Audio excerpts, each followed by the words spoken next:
we're talking racing flats versus trainers versus when I was at my race pace of around 4. That's shedding for the day. Morning, Trainiacs. Very purposeful run there. 19.05 kilometers. We're talking somewhere around 12 miles in 1 hour, 30 minutes and 14 seconds.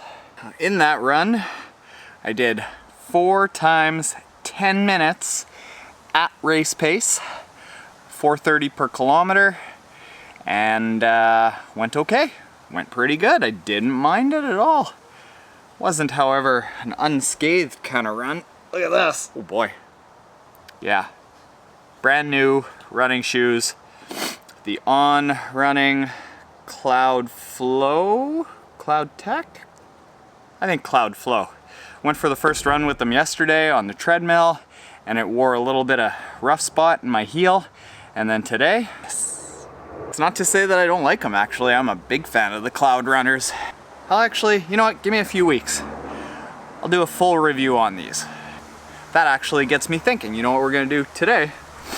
We're gonna do why I like these. These are racing flats, these are really aggressive, and why I also like trainers, which are not so aggressive, and then also when and why I like really big built-up shoes and what the differences are, when you should use them, when you shouldn't use them, who should use them. So we're talking racing flats versus trainers versus built-up Maximal running shoes, okay? After a smoothie and some Band-Aids. All right, Trainiacs. All right. Let's talk about racing flats versus your primary trainers versus your Maximal built-up shoes. And how we're gonna do this is very good-lookingly. How good does that look? Okay, so I like to use all these types of shoes for different purposes. Your racing flats, these are really light. These are coming in anywhere in between about 4 and 7 ounces. They're called racing flats because they tend to be a really low drop from the heel to the toe, maybe a couple millimeters, and there's also not a lot of cushioning underneath the foot. Like, this is as close as you can get to wearing a sock while running.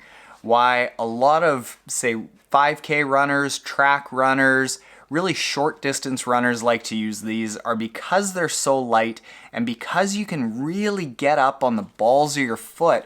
You can get up and really open up your stride very easily. Like today, what I was finding is that when I was at my race pace of around 4... You got something to say, Grace? When I was at my race pace of around 4.5 minutes per kilometer, I had a hard time just keeping that with these runners. However, these runners allowed me to very easily get up to the 4:15, 4:10, and that felt really good. I could feel the road really well, and it's easy to get up and really open up your stride with these. However, the downside to them is that there's not a lot of cushioning, so it beats up your body quite a bit, and they tend not to last very long. Primarily, what I like to train in is what are called main trainer shoes. And these tend to have a weight anywhere in between about 7 and 9 ounces. If they are a minimal shoe, the drop from the heel to the toe might be about the same as a racing flat, but you've got a much more built up heel and forefoot. Whereas this might be anywhere between about 10 and 15 millimeters underneath your foot. This is more like 15 to 20, 22, thereabouts. These tend to be really good all-around shoes. If you're looking for only one shoe, I would recommend a main trainer. Often if you get a good shoe with a really nice tread pattern, it can do your off-road, it can do your gravel, it can do your road, it can do your track workouts.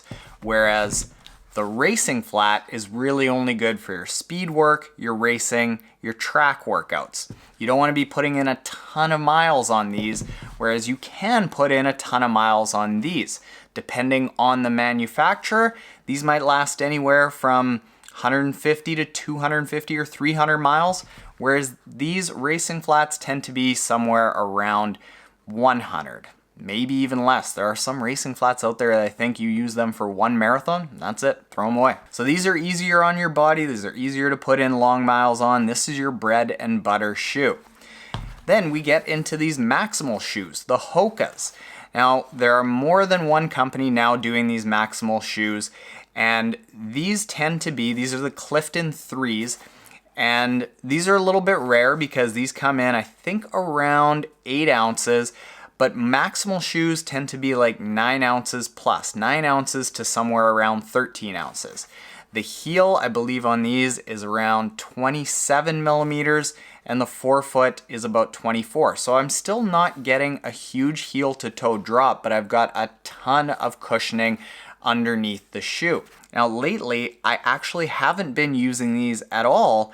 Granted, when I did the review of them, I said that you can use them for trail, you can use them for track, you can use them for your speed work, but I just find that I don't really want to because there's so much going on with these built-up Maximal shoes that I find I can't get into a natural gait.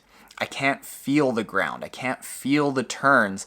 I feel like I'm running on smushy clouds, and it interferes with my body's ability to move the way that it wants to move.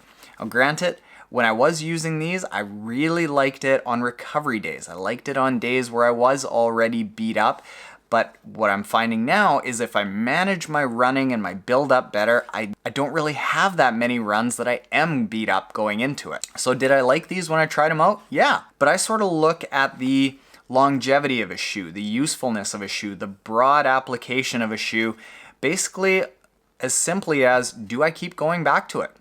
And I didn't. No, I still probably only have about 75 miles in this. The nice thing about these built-up Maximal shoes is that because there's so much cushioning, there's so much more cushioning to take that pounding, they last a long time. I've had 3 pairs of Hokas, and I didn't max out on using them even once. I just ended up getting new models to try, and that was how the old ones went away. Now, we gotta go put a shed together because tomorrow is garage teardown day.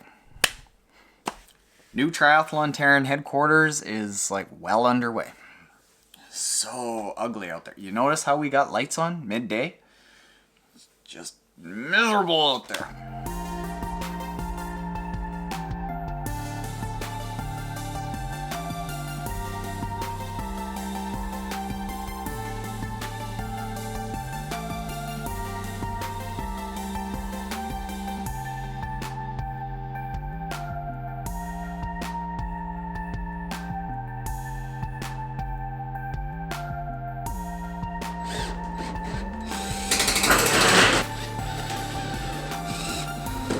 Battery died.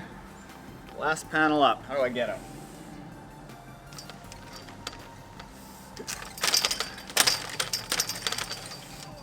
Like a ring-tailed lemur. All right. That's shedding for the day. Good shedding with you.